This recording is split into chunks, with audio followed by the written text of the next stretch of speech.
Hello दोस्तों, स्वागत है आप लोगों का एक नई वीडियो में। और आज की इस वीडियो के अंदर मैं आपको दिखाऊंगा हमारी लेह से श्रीनगर तक की बस जर्नी जो होने वाली है ये Jammu and Kashmir road transport corporation की गवर्नमेंट बस में। और ये बस जाती है लेह के न्यू बस स्टैंड से, जहाँ पर अभी मैं खड़ा हूँ। लेकिन ये जो बस आप देख सकते हैं ये एक सेमी डीलक्स बस है और इस बस का किराया है 1250 रुपये। लेकिन वहीं यहाँ लेह के न्यू बस स्टैंड से ही एक बस और जाती है जो ऑर्डिनरी JKSRTC की ही बस है, उसका किराया होता है 980 रुपये।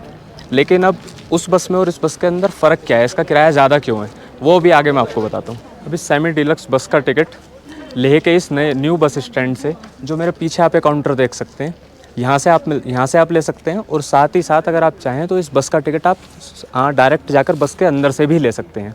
और साथ ही जो मैंने आपको बताया था ऑर्डिनरी बस का, उस ऑर्डिनरी बस का टिकट भी आपको इसी काउंटर से मिल जाएगा। और अगर मैं इस बस की बात करता हूँ, जो ये सेमी डीलक्स बस पीछे है जिसके अंदर मैं जाने वाला हूँ, ये वाली बस भी और ऑर्डिनरी बस भी, दोनों ही बसें डेली लेह से श्रीनगर के लिए जाती हैं।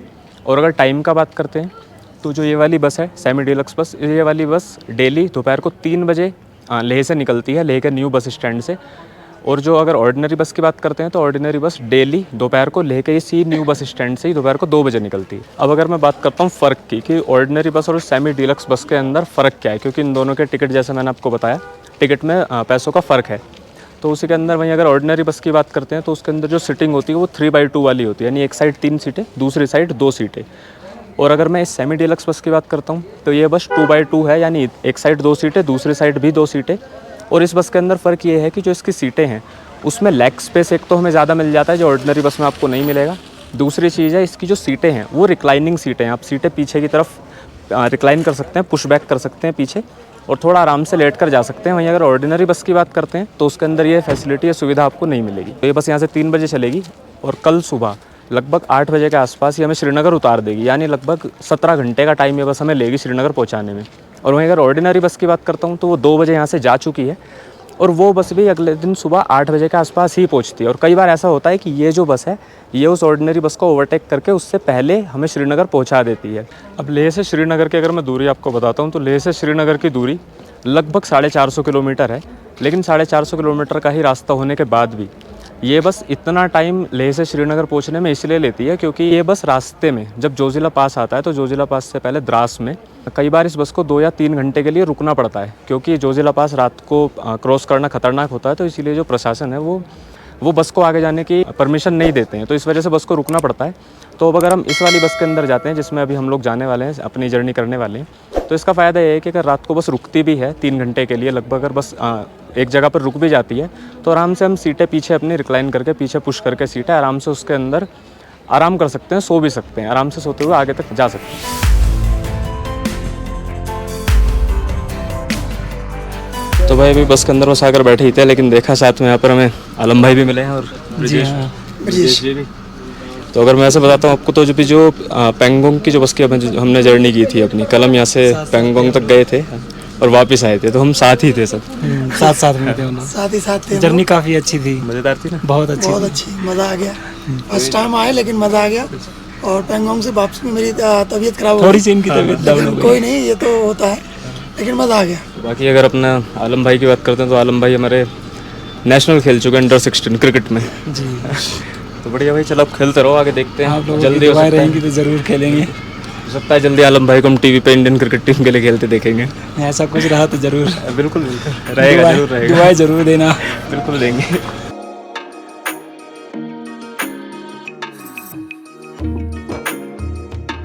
तो भाई अभी आप देख सकते हो बिल्कुल 3 बजे का बस का निकलने का टाइम था और 3:08 पे बस लेह का जो न्यू बस स्टैंड है यहाँ से निकल गई है आगे श्रीनगर के लिए।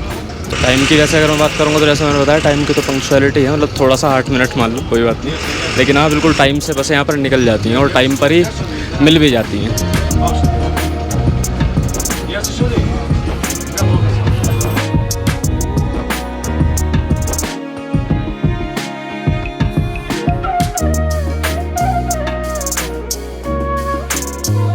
तो इधर आप देख सकते हो अगर मनाली के लिए जाना होता तो हम लेफ्ट हैंड साइड मुड़ते, लेकिन लेह एयरपोर्ट, कारगिल, श्रीनगर के लिए हमें बिल्कुल सीधे सामने वाले रास्ते से जाना है।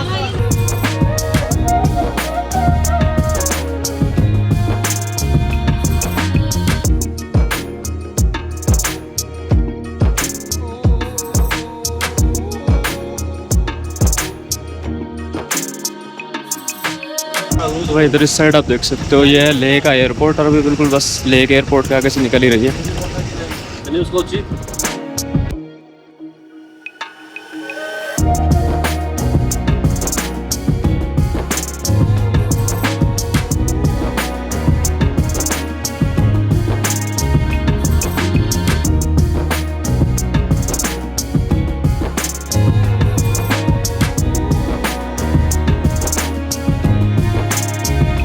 तो भाई ये बिल्कुल मेरे सामने आप देख सकते हैं गुरुद्वारा पत्थर साहिब।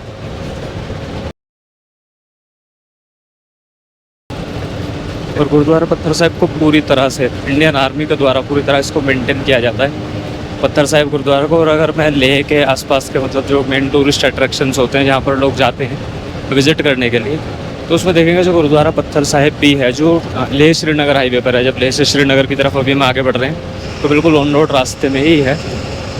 तो वहाँ पर भी काफ़ी लोग आते हैं वहाँ पर घूमने के लिए, वहाँ पर गुरुद्वारे के अंदर दर्शन करने के लिए, मत्था टेकने के लिए।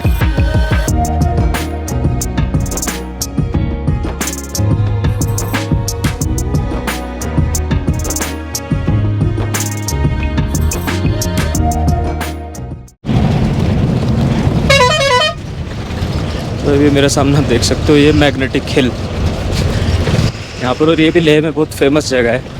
काफ़ी लोग यहाँ पर आते हैं और अगर आप अपनी कार से यहाँ पर आ रहे हैं मैग्नेटिक हिल पर, तो यहाँ आने का यहाँ पर बीच में आपने देखा ना कई जगह वो सीधी सीधी येलो कलर के वेक्टर को लाइन बनाई हुई थी। तो उसके ऊपर ये होता है कि उसके एक डायरेक्शन के अंदर आप अपनी गाड़ी को सीधा खड़ा कीजिए और गाड़ी को न्यूट्रल में डाल दो और वहाँ पर गाड़ी को रोक दो और उसके बाद गाड़ी अपने आप आगे की तरफ बढ़ने लगती है। इसीलिए इस जगह का नाम मैग्नेटिक हिल है कि यहाँ के जो पहाड़ हैं उनमें कुछ ऐसी चुंबकीय शक्ति है, वो उसकी वजह से वो उनको जो गाड़ियाँ वगैरह वहाँ पर खड़ी होती हैं वो उनको आगे की तरफ अपनी तरफ खींच लेती हैं। तो मतलब ये काफ़ी इंटरेस्टिंग सी चीज़ है यहाँ पर लेह में। तो ये भी जो लेह के मेजर टूरिस्ट अट्रैक्शन है उन्हीं में से एक है। यहाँ पर भी काफ़ी लोग आते हैं। वहीं अगर दूरी की बात करूँ तो लेह से लगभग आधे घंटे के ड्राइव पर तो गुरुद्वारा पत्थर साहिब है और गुरुद्वारा पत्थर साहिब से लगभग 10 मिनट के ड्राइव पर आगे श्रीनगर की तरफ ही आगे बढ़ते हुए मैग्नेटिक हिल आता है। और अगर आप आई श्रीनगर से रहे हैं तो भाई आपको पहले मैग्नेटिक हिल देखने के लिए मिल जाएगा।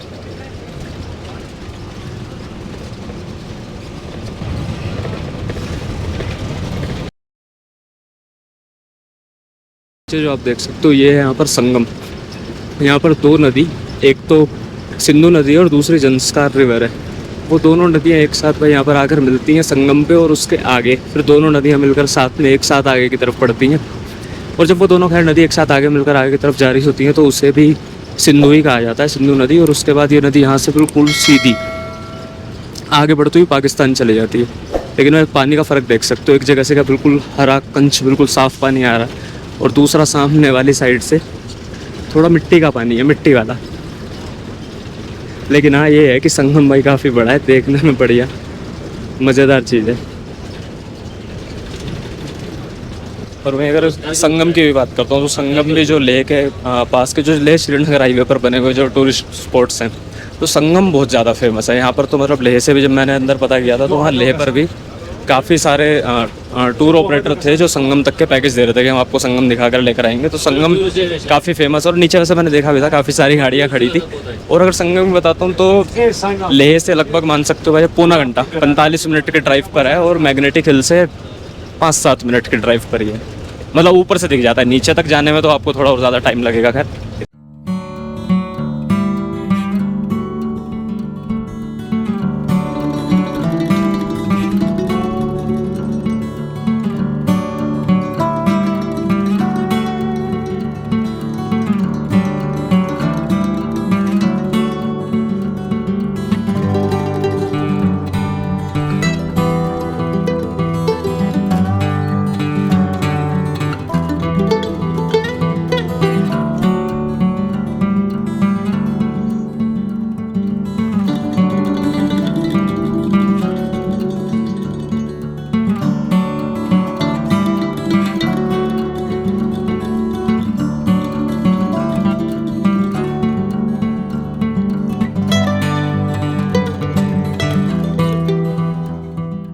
अभी हम लोग बस अपना लेह श्रीनगर हाईवे की तरफ आगे बढ़ ही रहे हैं। और अगर रोड की बात करूँ तो खैर रास्ता तो काफ़ी अच्छा बना हुआ है, लेकिन यहाँ पर मेरे साथ अंकल जी हैं और बस के हम एक तरह से कह सकते हैं आप दूसरे ड्राइवर भी हैं आप, है ना। तो कुछ देर आधा रास्ता आप ड्राइव आपका नाम? रियाज रियाज।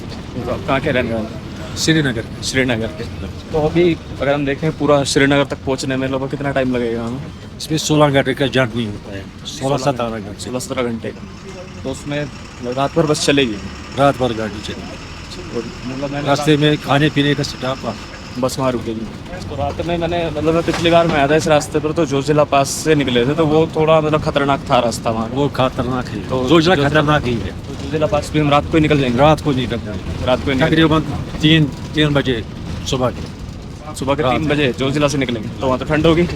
ठंड बहुत होगी, तो और अगर माइनस होगा, माइनस में तो अभी बर्फ़ है जोजिला पर? ऊपर है, नीचे नहीं है, ऊपर सड़क पे नहीं? सड़क।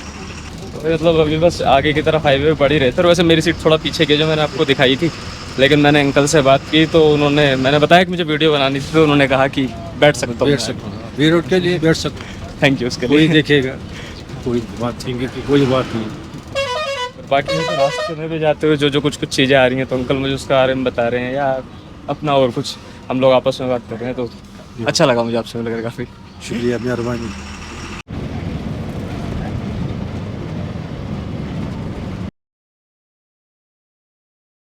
उधर पीछे की तरफ जो देख सकते हो आप, मेरा नदी के ऊपर जो एक वो ब्रिज बना हुआ है, तो अगर आप उस ब्रिज को क्रॉस करके यहाँ से जो रास्ता जा रहा है नीचे की तरफ, पहले यहाँ से आपको नीचे जाना पड़ेगा, और नीचे जाने के बाद उधर पीछे जो नदी के ऊपर ब्रिज था, उस ब्रिज को अगर आप क्रॉस कर लेते, क्रॉस करके आगे की तरफ जाएंगे, तो आगे आती है भाई आलची मोनेस्ट्री। और आलची मोनेस्ट्री अगर बात करूँ तो वो लद्दाख की मुझे तो सबसे पुरानी मोनेस्ट्रीज में से एक है। लगभग 8वीं या 10वीं शताब्दी के आसपास उस मोनेस्ट्री को बनाया गया था।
और भाई अभी ये जो आप देख सकते हो, ये है मून लैंड। यानी इनको मून लैंड इनको इसलिए कहा जाता है क्योंकि जिस तरह की जैसे चांद की सतह होती है ना, चांद की सतह जिस तरह ऊबड़ खाबड़ सी होती है, ऊपर सीधे सीधे काफ़ी ऐसे खड़े खड़े चट्टानें होती हैं, मतलब आप गूगल पर चांद के फ़ोटो देख सकते हैं कुछ ऐसे, तो बिल्कुल उसी तरह की सतह यहाँ के जो पहाड़ हैं लद्दाख में, लामायरू विलेज से थोड़ा सा पहले ही है बिल्कुल। तो यहाँ पर के जो पहाड़ हैं ये पहाड़ बिल्कुल मून लैंड के जैसे दिखाई देते हैं देखने में, और इनको देखे तो पहली बात तो देखने में काफ़ी खूबसूरत लगता है। आप रुक कर फोटो वगैरह ले सकते हैं अगर आप बस में नहीं ट्रैवल कर रहे हैं तो। और दूसरी चीज़ ये है कि अगर आप इसको देखेंगे तो शायद ये पूरी दुनिया के अंदर आपको सिर्फ और सिर्फ यहीं देखने के लिए मिलेंगे, इसके अलावा और कहीं देखने के लिए नहीं मिलेंगे। ये तो मतलब एक काफ़ी इंटरेस्टिंग सी चीज़ है। इस रास्ते पर ट्रैवल करते हुए भी अगर बस से या गाड़ी से अगर आगे की तरफ जाते हैं तो काफ़ी मतलब अच्छी एक इंटरेस्टिंग सी चीज़ है देखने के लिए।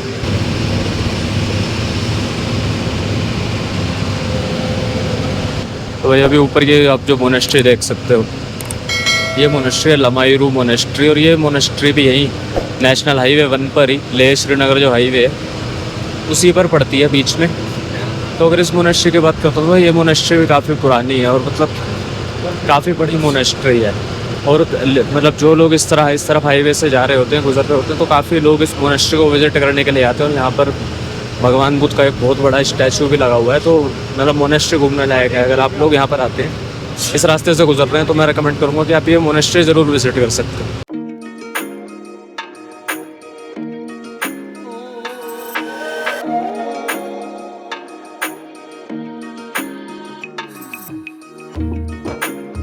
तो यहाँ ऊपर बोर्ड पर आप पूरा पढ़ सकते हो। अभी अगर श्रीनगर देखें तो 310 किलोमीटर है, और कारगिल 120, द्रास 162।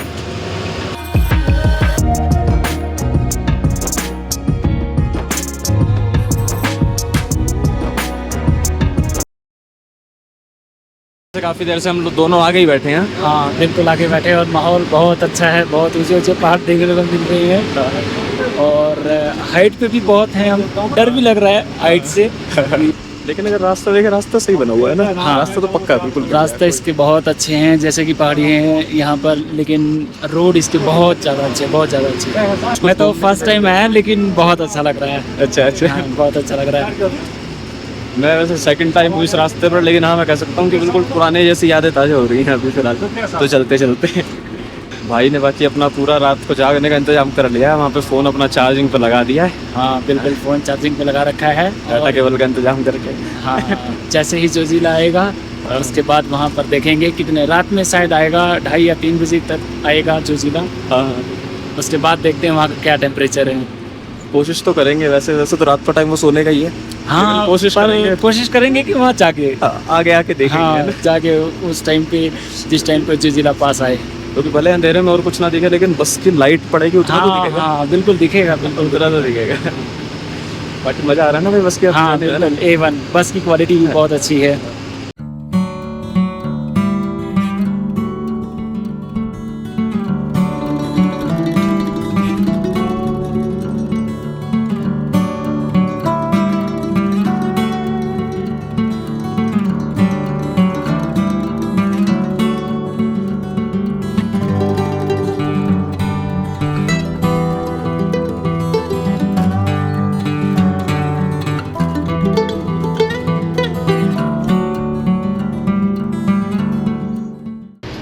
अभी मतलब मैं पीछे रिकॉर्ड नहीं कर पाया था क्योंकि मेरा ध्यान नहीं था। मतलब एकदम से हम लोग एक फोटोला पास आया था रास्ते में। फोटोला पास पर बिल्कुल ऊपर टॉप पर आए और एकदम से बस आगे निकल गई। तो मैंने इतना कैमरा ऑन किया, फिर इतना निकल गए।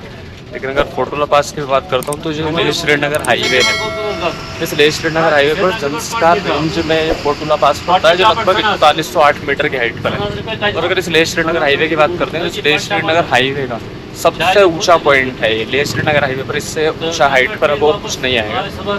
तो सबसे ऊंचा पॉइंट है ये इस लेह श्रीनगर हाईवे का।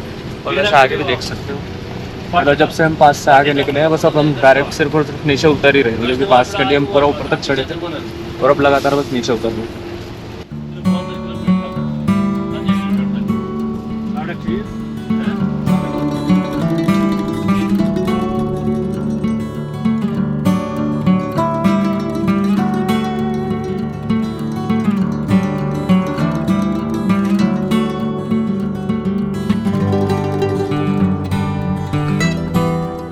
तो भाई अभी बजे हैं रात के 9 और हम लोग पहुंच गए हैं कारगिल। दोपहर को 3 बजे बस चली थी तो 6 घंटे में कारगिल आ गए। और अगर कारगिल की बात करता हूँ तो कारगिल इस पूरे रास्ते मतलब लेह श्रीनगर हाईवे में श्रीनगर तक जाना है तो इसका बिल्कुल एक तरह से आप सेंटर पॉइंट मान सकते हो। बिल्कुल हाफ आधा रास्ता हम कवर कर चुके हैं और अभी 6 घंटे हुए चलते, ज़्यादा नहीं हुआ। तो यहाँ देख सकते हो, यहाँ सामने खड़ी है हमारी बस और इसी बस में अभी बैठकर हम लोग सफ़र कर रहे हैं अपना लेह से श्रीनगर के लिए।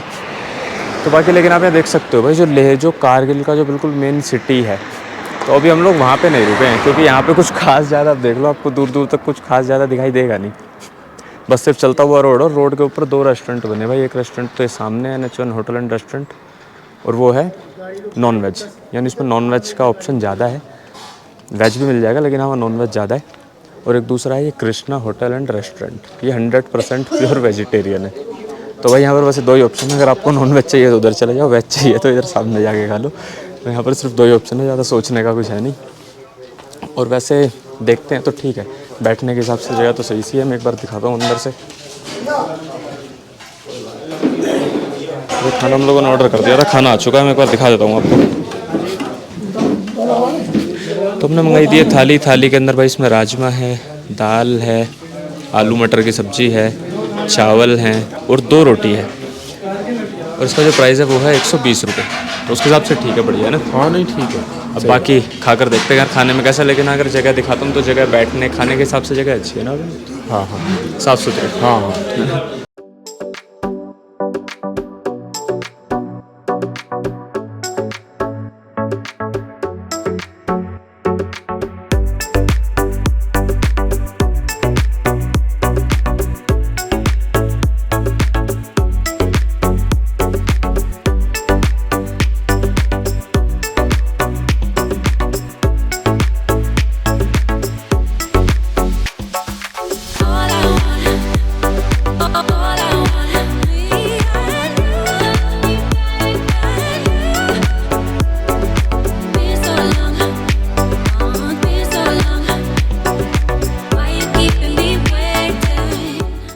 ये जो मेरे सामने आप एंट्री गेट देख सकते हो, इस एंट्री गेट पर ही कल रात को 12 बजे यहाँ पर बस रुक गई थी। और कल रात को 12 बजे यहाँ पर बस रुकने के बाद बस फिर रात भर पूरा रात बस यहीं पर खड़ी रही। और रात में हल्की हल्की बारिश भी होती रही, काफ़ी ठंड थी रात में। आप देख सकते हो भाई, टोपा वगैरह सब लगा रखा है मैंने, शॉल ओढ़ रखा है। तो भाई रात में काफ़ी ठंड थी यहाँ पर, और रात भर खैर बस यहीं पर खड़ी रही। और रात में सभी लोग बस में ही सोए। और उसके बाद सुबह 6 बजे ये बस अब यहाँ से निकली है। तो बस द्रास में रुकी थी, और द्रास में बस को इसलिए रोक दिया गया था कि क्योंकि आगे जोजिला पास है कि आगे गाड़ियों को जाने नहीं देंगे, तो पुलिस की चेक पोस्ट थी, तो बैरिकेड लगा रखा था। तो ऐसा नहीं था सिर्फ कि हमारी बस रुकी हुई थी, और भी बहुत सारी गाड़ियाँ थी वहाँ पर, काफ़ी सारी गाड़ियाँ खड़ी थी, तो सभी लोग रुके हुए थे वहाँ पर। लेकिन हाँ, अब सुबह 6 बजे बैरिकेड खुला है, तो 6 बजे भाई आगे की तरफ चलना शुरू किया है हम लोगों ने।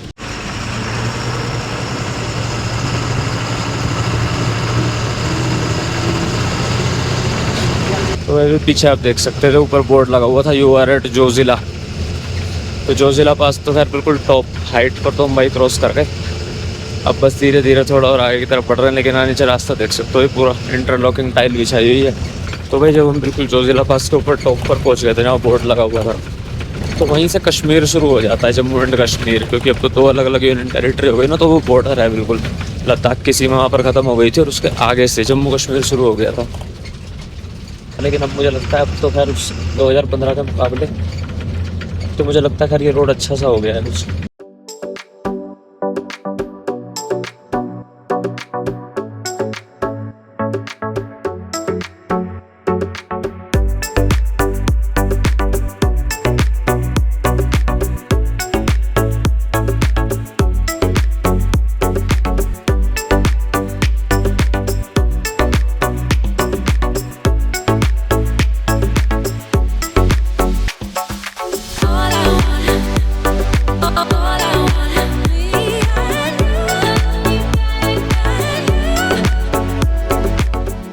तो भाई जो पीछे वो सीधा सा बिल्कुल खड़ा एक पहाड़ गया था। अंकल ने मुझे बताया कि उसको इंडिया गेट बोलते हैं। ये पता नहीं क्यों उसका नाम इंडिया गेट रखा है लोग, लेकिन उसको यहाँ पर इंडिया गेट कहते हैं कि इंडिया गेट आ गया।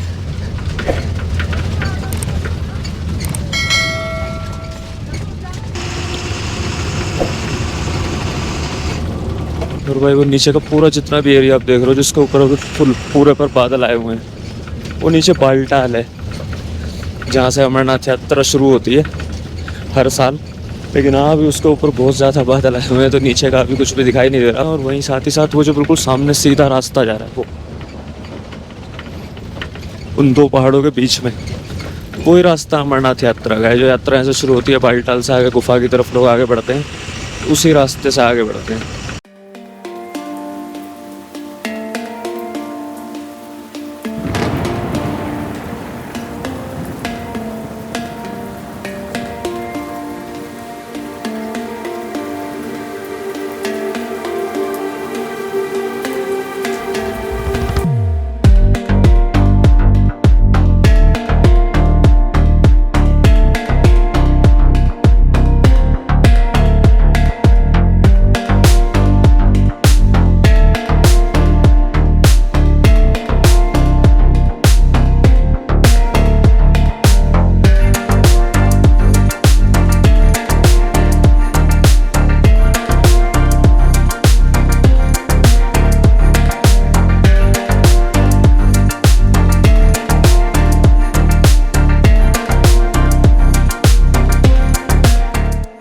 तो अभी आप लोग देख सकते हो सामने पहाड़ों के ऊपर ऊंचाई पर आपको दिख रहे होंगे काफ़ी बड़े बड़े पेड़ यहाँ पर खड़े हुए हैं। तो जैसे जैसे अब हम आगे जम्मू कश्मीर की तरफ बढ़ रहे हैं तो एक तरह से थोड़ी ज्योग्राफी बिल्कुल चेंजेस ही हो गई है।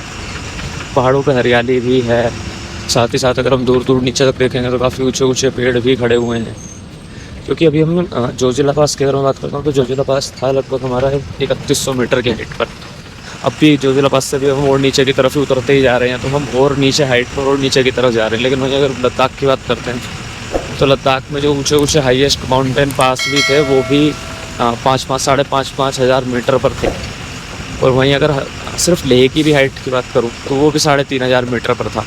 तो वहाँ तो पेड़ छोड़ो कोई सूखी लकड़ी तक देखने को नहीं मिल रही। लेकिन वहाँ से जैसे जैसे नीचे आए छोटी छोटी घास दिखने लगी, और अब जैसे जैसे और नीचे आते जा रहे हैं तो काफ़ी ऊंचे ऊंचे पेड़ भी दिखाई दे रहे हैं पूरे रास्ते में।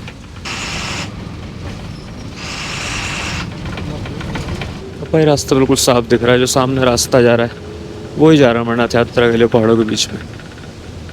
और नीचे भाई बालटाल भी खैर अब काफ़ी हद तक बिल्कुल साफ दिखाई दे रहा है, क्योंकि बादल नहीं है, बादल सब ऊपर रह गए। तो नीचे जितना भी नीली नीली आप झोपड़ी देख रहे हो या और उधर सफ़ेद बहुत सारी बनी हुई, तो पूरा बेस कैंप है एक तरह से नीचे बालटाल में जहाँ से अमरनाथ की यात्रा शुरू होती है।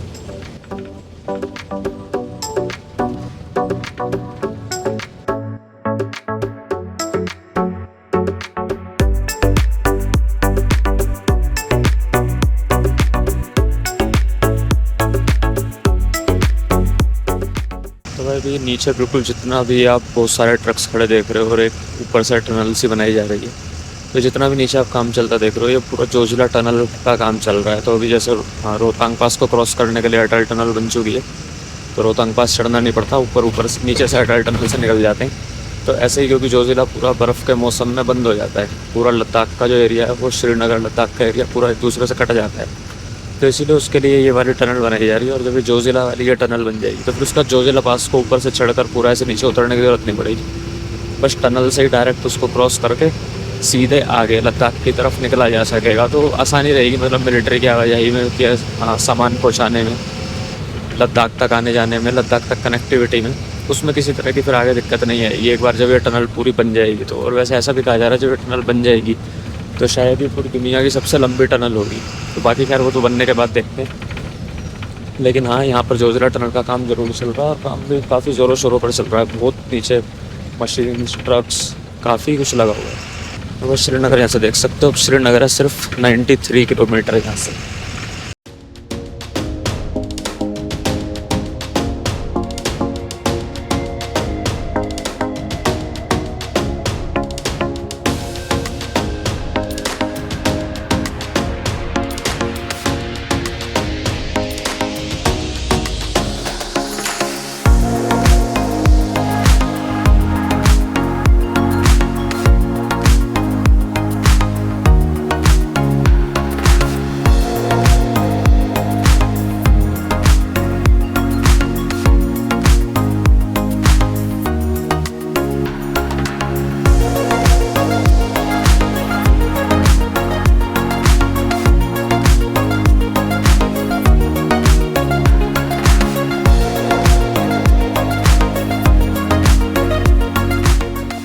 तो भाई अभी हो रहे हैं सुबह के 7:15 बज रहे हैं, और सुबह 6 बजे जैसे मैंने बताया था बस आपको कि सुबह 6 बजे बस चली थी, बैरिकेड जहाँ लगा था उसके आगे से। तो अभी बस यहाँ पर सोनमर्ग में रुक गई, और सोनमर्ग में यहाँ पर अभी थोड़ा सा चाय वगैरह पीने के लिए, ब्रेकफास्ट के लिए, बस इसलिए कुछ देर के लिए बस यहाँ पर रुकी है। बाकी पूरा सोनमर्ग का व्यू दिखाता हूँ मैं आपको यहाँ से।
भाई ये मेरे पीछे आप देख सकते हो श्रीनगर का बस अड्डा।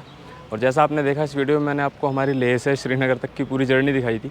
तो कल दोपहर को 3 बजे बस लेह से निकली थी और उसके बाद कल रात 12 बजे जोजिला पास से पहले द्रास के थोड़ा सा आगे द्रास में वहाँ पर बस एक बैरिकेडिंग पर रुक गई थी, क्योंकि उन्होंने रात को बस आगे नहीं जाने दी।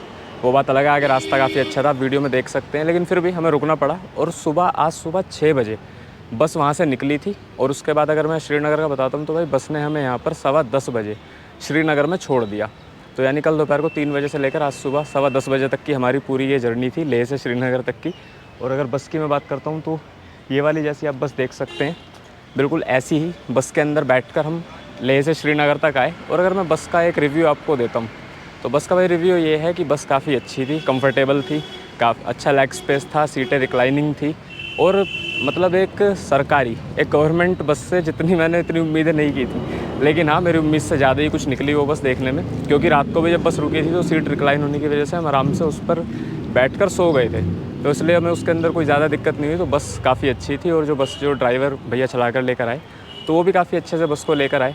वहीं अगर पूरे रास्ते की बात करता हूँ तो ये रास्ते का आप देख ही सकते हैं कि लेह के अंदर जो आप पहाड़ देख रहे थे वो किस तरह के मिट्टी वाले, बिल्कुल पत्थर वाले पहाड़ थे। और उसके बाद जैसे जैसे हम आगे आए तो रास्ते में बहुत सारे टूरिस्ट अट्रैक्शन भी आए जो मैंने बस में आपको दिखाए थे चलते हुए, जैसे लिकेरला मायरूवालची मोनेस्ट्री, मैग्नेटिक हिल या और कुछ जगहें आई थी रास्ते में, तो वो सारी चीज़ आई। और जैसे जैसे फिर हमने आज सुबह जोजिला पास को क्रॉस किया और जोजिला पास के बाद हम जम्मू कश्मीर के अंदर हमने एंटर किया, तो उसके बाद नज़ारे बिल्कुल एकदम मतलब बदल गए थे। पहाड़ों पर हरियाली थी, कुछ दूर बार ऊंचे ऊंचे पेड़ दिखने लगे। फिर सोनमर्ग में भी आपने देखा होगा, सोनमर्ग में भी काफ़ी हरियाली अच्छा था। और उसके बाद फाइनली फ़िलहाल अभी हम लोग यहाँ पर हैं श्रीनगर में।